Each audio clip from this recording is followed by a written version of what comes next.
Welcome to Extravagameza Part 3. If you haven't checked out Part 1 of the Extravagameza, there is a card on screen now if you would like to check that out first. Part 2, the co-op cast, covers the multiplayer of several of the games spoken about in Part 1 and in this Part 3. You can check it out via the card on screen now. If you're all caught up though, then it's time to wrap up this 3-part series with just a few more games. Get ready for Part 3 of Pixel Tavern's Extravagameza.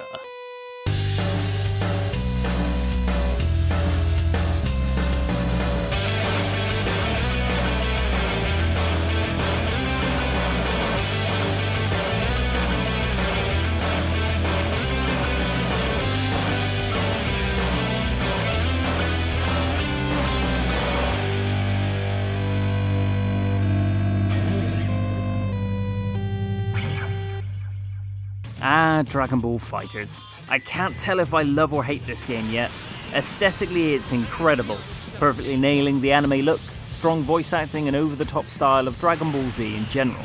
Where I do find it difficult to love, though, is how aggravating the combat can be. And considering this is a fighting game, for me, that's a big problem. On a base level, the combat is quite interesting. Standard and strong attacks, beam attacks, special moves for each character, such as big flashy Kamehamehas, final flashes, and so on, that require you to build your power meter in order to use them. There's a few more things like your standard blocks, a move called Dragon Rush to get through a block, a once per match power that allows you to recover health known as sparking, instant dodges, and a few more things, such as the super satisfying, dramatic and destructive finishes.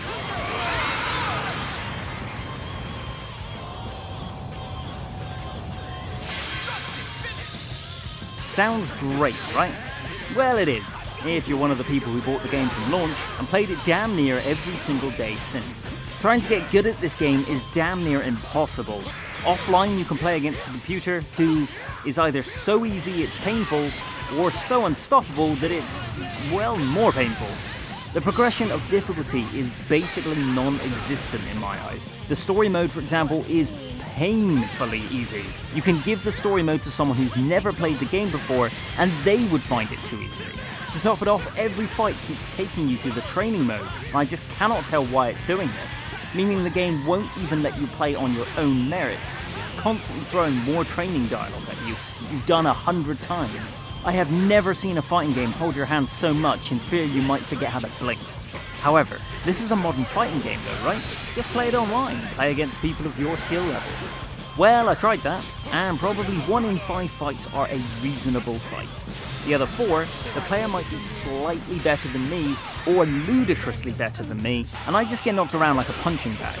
It seems that it doesn't match up players particularly well, so you end up just watching yourself get endlessly destroyed until all 3 of your characters are dead. Now, I figured I must be doing something wrong. There must be a way to get out of these insane, endless combos. Well, not really. If the player gets you in a combo and knows exactly what they're doing, then you are screwed. There is literally nothing you can do. Just sit and wait for death. This even happens in pro player fights. One player gets the other in a combo, and it's pretty much guaranteed that character will now get taken out. Now, I know this is a gameplay style that has a big audience, similar to Street Fighter, Marvel vs. Capcom, and other anime fighters.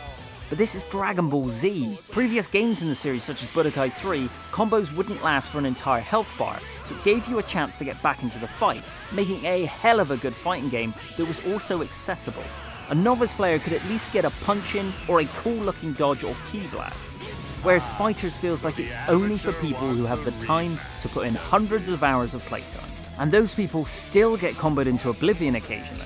I desperately want to enjoy this game, and sometimes, especially when I get an evenly skilled player, I really do.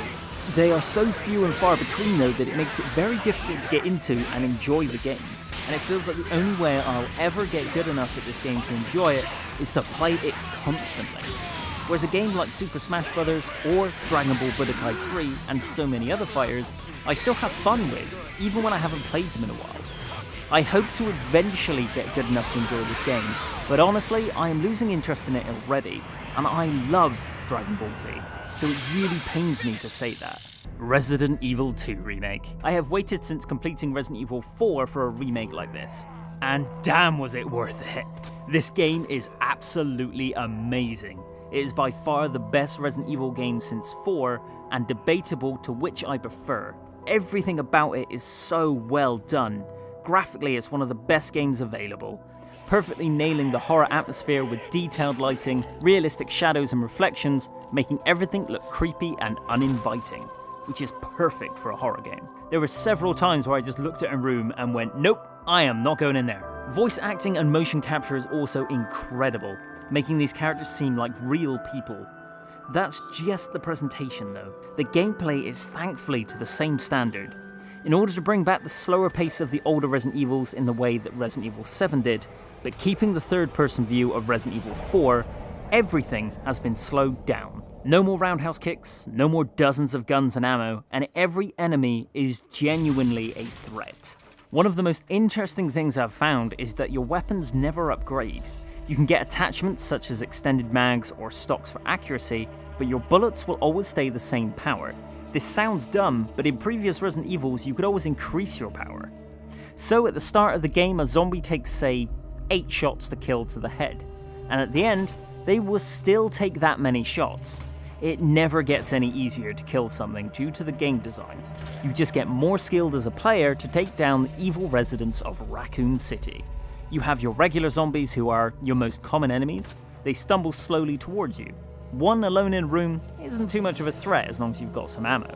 But don't get cocky, because they keep walking towards you as you shoot them. Take on several zombies at once though, and it gets tough real fast. In some cases, 2 zombies can pin you to the ground and kill you instantly, in a gruesome shot of innards being ripped out as the character screams in agony. You end up running away from enemies a lot more than you end up killing them. That's just your standard run-of-the-mill zombies though. Running around are also the dreaded lickers, monstrous creatures that crawl around on the walls and ceiling that take a hell of a lot to kill, but very little time to kill you. They are blind, so if you walk slowly and don't make any sounds, they're not too much of a problem by themselves. Throw a zombie into the scenario as well and you're in trouble. You can't run and you can't shoot, as the lickers will find you instantly. These scenarios are frequent and a real test of your ability to think under pressure. Of course, that's nothing compared to what comes next. If you've seen any footage or reviews of this game, you probably know what I'm talking about. He's big, he's scary, and he's unfucking killable. Why, it's the Terminator, of course. I mean Mr. X, the trenchcoat wearing giant that shows up a few hours into the game and cannot be killed. Shoot him repeatedly and he will drop to one knee for about 3 seconds until he acts like nothing happened and is charging you down again. He never lets up, just always hunting for you. You hear him stomping around pretty much all the time. He climbs ladders, kicks open doors, and worst of all, bursts through fucking walls out of nowhere. It's horrifying in the best way. Of course, if the fear is too much, you can use the wonder of PC mods to change it up, giving him a new soundtrack, a new costume, or even change his character model entirely. Ah, God no, that's worse. Switching back. Top all this off with brilliant world and level design, interesting puzzles, and tons of extras that aren't trapped behind microtransactions, and you have one of the best single-player games released in the last 10 years. Fans of any Resident Evil generations, check out this amazing remake as soon as possible. One final note though, this game has very few glitches, but this one freaked me out to no end. I killed these 2 lickers, left the room, and came back later. Their corpses were dancing around like this. Now, I hadn't killed a licker by this point in the game, so I thought they were getting back up. I had a few pistol bullets left, basically a potato gun against them, and I thought they were still alive. I was terrified. Before jumping into the final game in this series of Extravagameza, here are some honourable mentions. Tetris 99. It's Battle Royale Tetris. It's also part of the Nintendo Online service, so it's free for subscribers. It's as addictive as Tetris has always been, but when you get competition weekends to win eShop credit, it gets even more so. It's so simple that you can get into a game within seconds and play dozens of games before you realise you've been playing for hours. The concept is simple. It's competitive Tetris, but you're not playing against 1 or 2 players, you're playing against 98 other players, and you can see them all while you're playing. You then get to attack them back depending on the categories you choose. If you have a Nintendo Switch and the online service, don't hesitate. Just go get this now and get annoyed at how you'll be doing really well, only to be bombarded with garbage Tetrominos and lose 2 damn seconds later. Fuck you, Tetris. Apex Legends. It's Battle Royale, but with actual good game design, a budget, and the microtransactions aren't in your face. Made by the developers of Titanfall and the far superior Titanfall 2, Respawn Entertainment. The game shines in its overall character movement, design, and gunplay.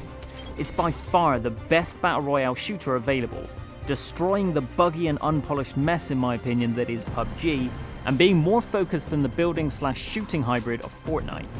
It's no surprise this game has already gotten a huge fanbase of over 50 million players after just a month of being available. It keeps its players interested with frequent updates, bringing in new weapons, and I imagine soon, new characters, which play an important role in the game as each one gives you different abilities that help out your squad. No pay to win here either, and even cosmetics can be earned at a frequent rate.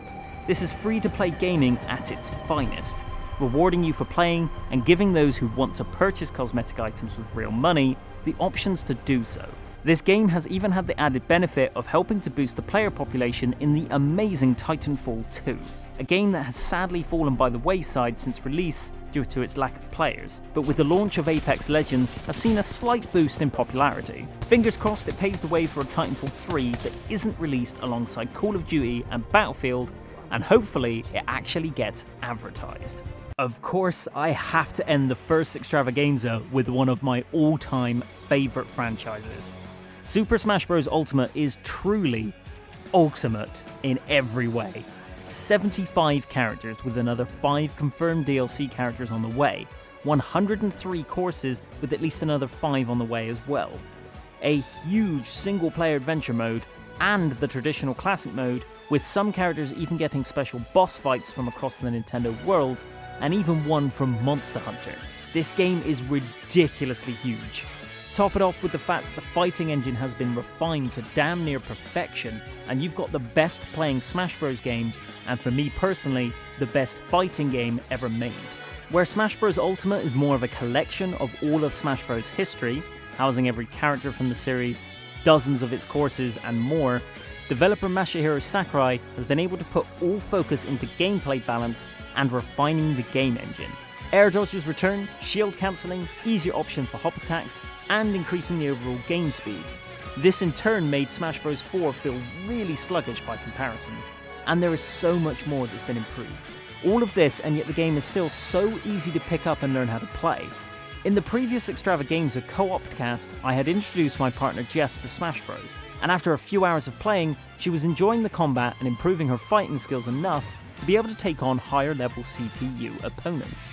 Smash Bros is the ultimate party fighting game, being welcoming to newcomers, while also being perfect for the hardcore pro community, with huge tournaments held worldwide with the top players around. What's amazing as well is all these characters to play, and yet they are all very well balanced. Even Pichu, a laughing stock of the Smash Bros Melee community, is now a highly used character in tournaments due to its ridiculous speed and mobility.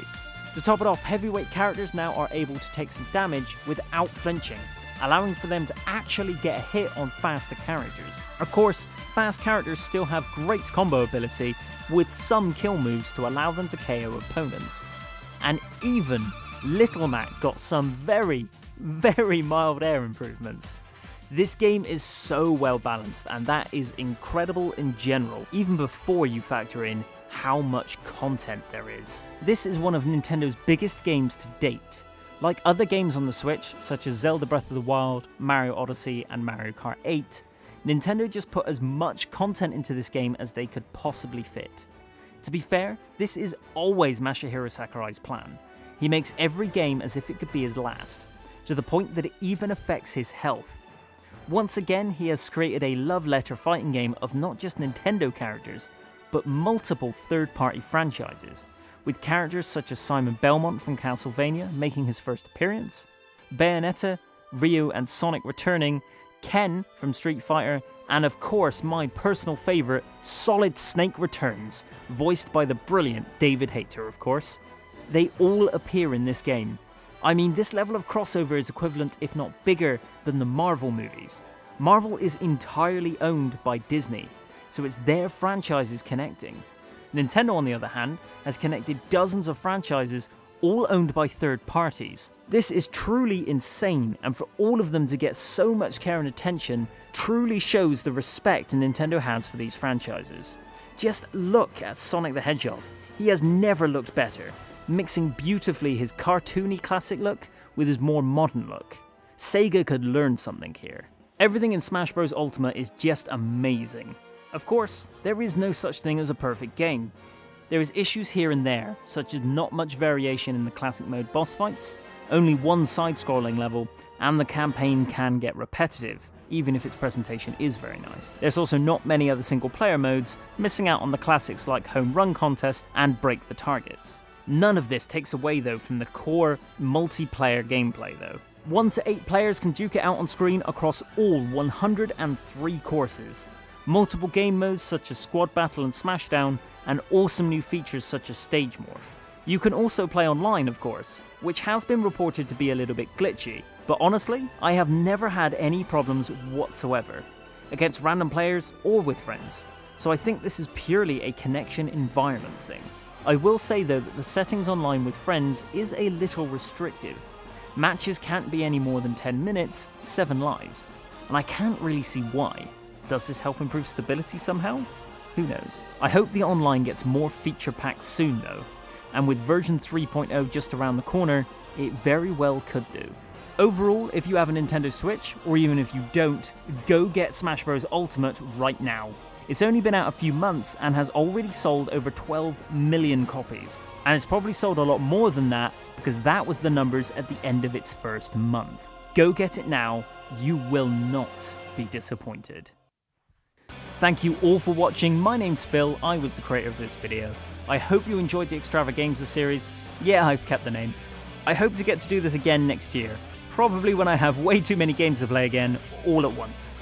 If you enjoyed this video, or any of my videos, please subscribe to the Pixel Tavern to keep up to date with new videos every month. Please like the video, and leave a comment if you feel like chatting video games, and check out our Twitter and Facebook in the description below. And as always, there are more videos on screen now. Until the next video guys, thank you very much for watching.